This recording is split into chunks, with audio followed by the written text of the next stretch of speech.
Hi, my name is Samara, and I just want to say I'm very excited to be able to interview you. And for you people that don't know him, he is Rashad McCrorey. He is a chief tourist, and I think you guys would be very interested to hear how this interview goes. So, my first question will be, although I know where you're from, my international viewers might not. So, can you please say it? I'm from Harlem, New York City, born and raised. Wow. Harlem, I'm from the Bronx. That's my brother Burrow. My sister from my brother Burrow. Yes. Yeah. Why did you want to be a tour guide? I've been an event planner for a long time prior to me doing tours. When I was younger, my father, the great Henry McCrorey, always taught me about the great kings and queens in Africa. For your viewers, I'm what we call foundational Black American or Black American. My mother and my father are from South Carolina. They met in New York City. So me and all my siblings are from New York City. I was born and raised in Harlem Hospital. My father used to always teach me that what you see on television about Africa isn't always true. So he made sure he taught me about agriculture, the great kings and queens of Africa, like I said before, and that black was beautiful. Later on in my life, I was an event planner.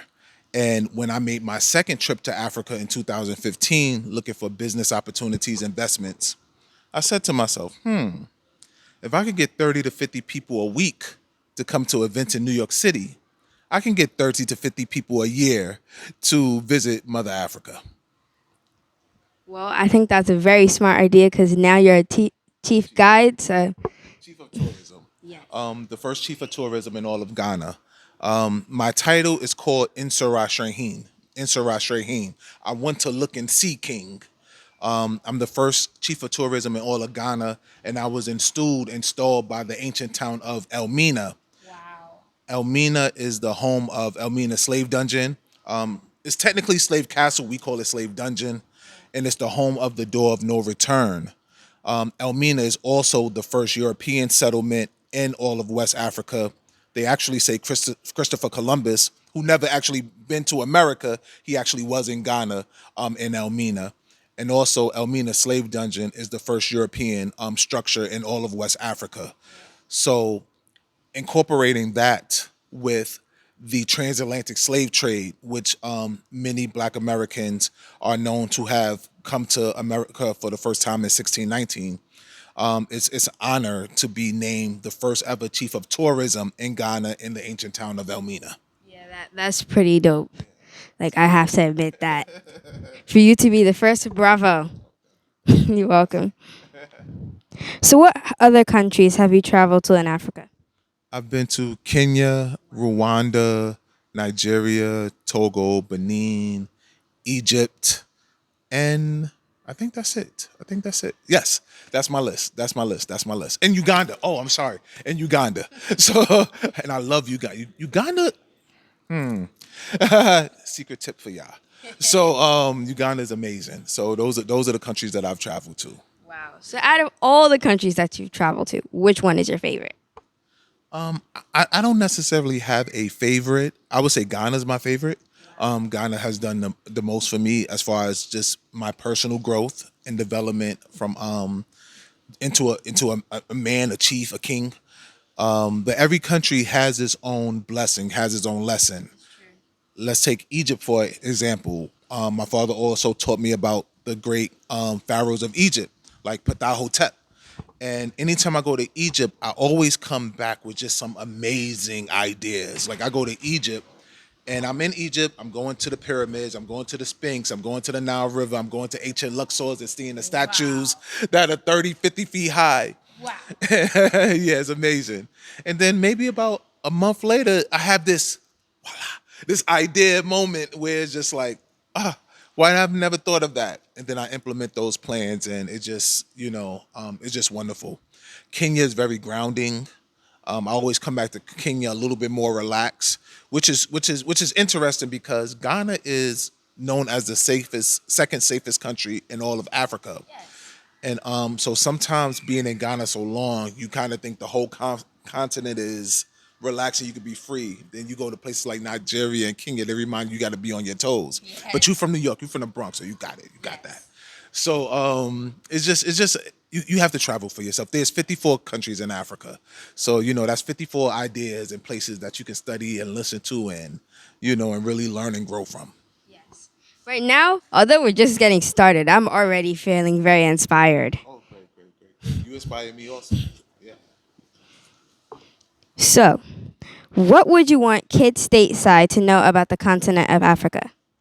The continent of Africa it's a beautiful place. It's a beautiful, beautiful place. The people are wonderful. The people are loving. The people are caring. Just like the rest of the world, you have to be careful who you trust and be careful where you go. However, the things that you see on television that are still falsely propagated about Africa are not true. The infrastructure is wonderful in a lot of places. This is one of the five-star hotels that we're in all of Ghana. That's a beautiful place.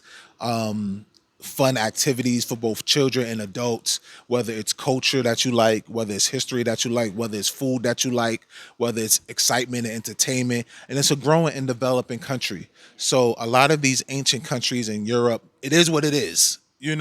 But Africa, specifically Ghana and some of the other countries that I visit, they're still growing and developing. So you can be your particular age now, and 10, 20 years from now, it'll be a whole totally different place. Yeah. Because this country is constantly growing, constantly doing better for itself than it did the last few years. Yes, yes, yes. As we all should be. As we all should be as people. Yeah. Guys, remember my shirt, Grow Beyond Yourself? That's exactly what Ghana's doing. So, what did you expect to see in Ghana before the first time that you came here?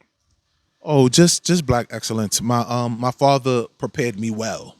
He prepared me well. So I was expecting to see great infrastructure, beautiful people, real fruit, lavish colors, and just excitement. So when I first came, I was just like really excited because I was like, what am I going to see that I'm not used to seeing? Because I really didn't know, but I wasn't as shocked. But then there were certain things that shocked me. I'll let you know what those are in a few. You said real fruit, so I want to know why you say that. Because when I was your age, about when I was your age, true story, they first time I had grapes or watermelon with no seeds in them, it was like, these are grapes, these are watermelon, they don't have no seeds in it. Oh my God, this is amazing. And now living in the United States, there's children, there's people in their 20s and 30s that never had fruit with real seeds in it, never had watermelon with seeds, grapes with seeds, unless they traveled outside of the US. So I know the fruit here is real. When you eat chicken, forgive me, vegans and vegetarians, but when you eat chicken, the chicken might have been eating real worms for the ground, real rice. The chicken might have been alive early in the week. In America, the chicken might not have ever been, depending on where you get your chicken from. But it's just an amazing experience. Like the food is healthier. The sunlight. I'm from New York City. You're from the Bronx. You have to strategically place yourself to get sunlight. You got to go to the park. You got to go stand on the corner. There's a whole bunch of tall buildings that shade that. Yes, yes, yes, yes, yes. The big skyscrapers, our beautiful skyscrapers, unfortunately, they block out the sun. So here we get our vitamin D. A lot of people travel in America who feel like they're sick. They come here, they start feeling better because they're getting vitamin D. So a lot of people in America, you may be suffering from depression or certain levels of anxiety, and just being here and getting natural sunlight every day consistently through the natural flow of your day, even right there, that's a big health benefit. It is. Not also speaking about that, like there's a whole bunch of pollution back there, and you see in Ghana, though there is pollution here, it's not as much. So you still have, as you guys can see, clear blue skies, and it just looks really beautiful. But did your expectations meet your reality? Yes, and it surpassed them. And great, great, great job coming back to that question. Here in America, as a Black American, as I talked about before, in America being a melting pot, a multicultural society, you know, when I leave my house, I may go to the corner store. And Yemenis, which are Arabic, they own the corner store. Then I may go to the Chinese store.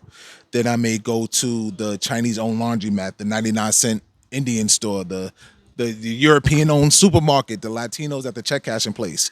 But here, for the first time in my life, I really saw all black everything. I saw black people on all the billboards, black people on all the television, all the politicians were blacks, all the doctors were black, all the lawyers were black, all the vendors and business owners, everything was black, and I've never seen that before.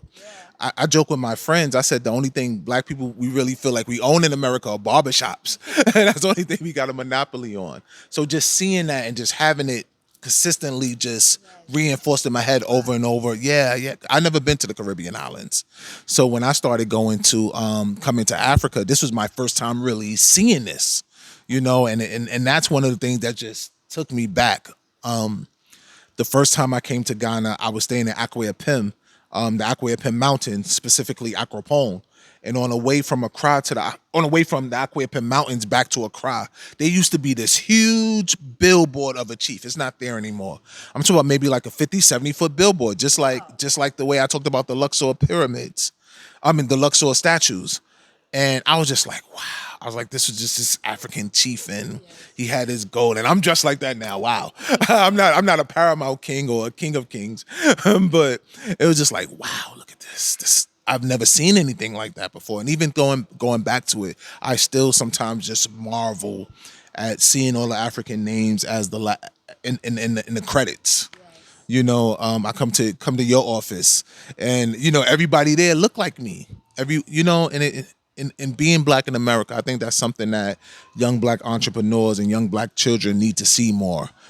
Especially blacks who don't travel the Caribbean, don't have Caribbean background, who can't go home to Haiti, can't go home to Jamaica or to Trinidad or St. Croix, any of those places, and see that for themselves. Just the young black urban youth needs a variety of different role models to have different, like everything can't be an entertainer or an actor or unfortunately a drug dealer or a barber. We need different fields where we have a multitude of professionals, not just one or two doctors or dentists or things of that nature. Yeah. Yeah, that's what I appreciate about here in Ghana, because in Ghana, the African people support their own instead of back home. Although there's a variety of different people, it's like we'll go with this group, you go with your own group. It's like kind of standoffish. Sometimes, another conversation for another. Yeah. Have you ever had a moment where people had made you second guess about about tourism? Yeah, I'm protective with my space, my personal space and my personal energy. And sometimes I say I don't want so many people to have access to me. So that's always been the biggest question, how I personally feel about tourism. Like, you have different people coming from all over the world. Many wonderful people, some not so wonderful people. Many healthy people, some not so healthy people. Everybody goes on their own path. And sometimes I have to have spiritual practices, whether I may go to the beach and meditate. I may sit out in the sun and meditate. Sometimes I might turn my phone off for days on end just to kind of just clear my mind and pray and just kind of get my energy back in sync, because when you have people pulling on you from so many different directions, now I'm now mean chief, I have responsibilities to the village and the community, and I'm on TV and social network and so many, yeah. So sometimes I want to just kind of just pull back and seclude myself, not to get away from people, yeah, to get away from people, but more just to kind of revigorate myself. And self care is important. A lot of times people don't take care of themselves, and then they wonder why they may be aging a little faster, why they may be stressed, why they're lashing out at somebody, whether it's kids or a partner. So we have to take care of ourselves. We may want to give to people, you may want to make people happy, but you also got to remember to take care of yourself first. Sometimes we got to remember, save ourselves first, make sure we're healthy first, because if we're hurt, we're broken, we're tired, we stress, we can't give the proper nutrition or nurturing to other people. That's well said. You viewers, listen. So my last question will be, do you have any encouraging words for kids? For the kids out there, keep your confidence, always believe in yourself. You can do anything that you put your mind to. It can take days, it could take weeks, it could take months, it could take years. Everything has a process. So at times when other kids are being cruel, or even adults are being cruel and may saying things that may hurt your feelings or make you feel like you can't do something, always believe in yourself and understand that kids and adults say things that they don't mean. Well, you guys listen to it. I hope you guys also had a fun time because I enjoyed this interview a lot. Thank you so much. Bronx, come on, you my sister. Yeah. At home, I can walk 10 minutes to the Bronx. 10 minutes from Yankee Stadium. I'm about a 15-minute walk from Yankee Stadium.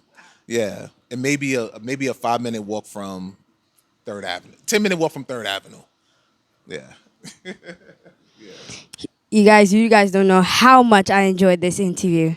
To see someone that's quite close to where I used to live and where I'm from. But you guys, until next time, see ya.